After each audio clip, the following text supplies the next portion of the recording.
Memang beda.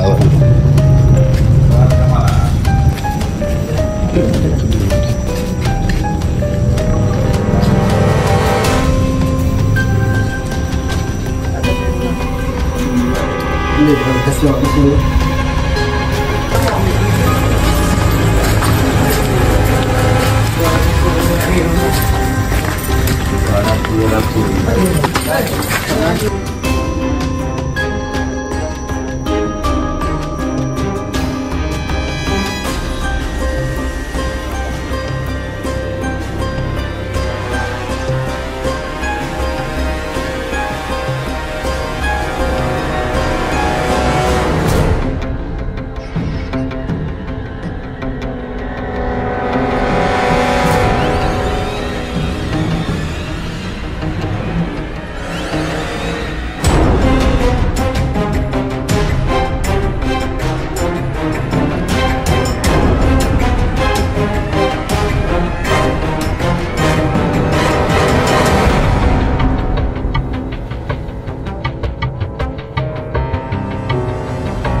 Kemudian dari hasil pengembangan tersebut kita juga bilah sajam yang dimana digunakan untuk melakukan pembacokan terhadap korban.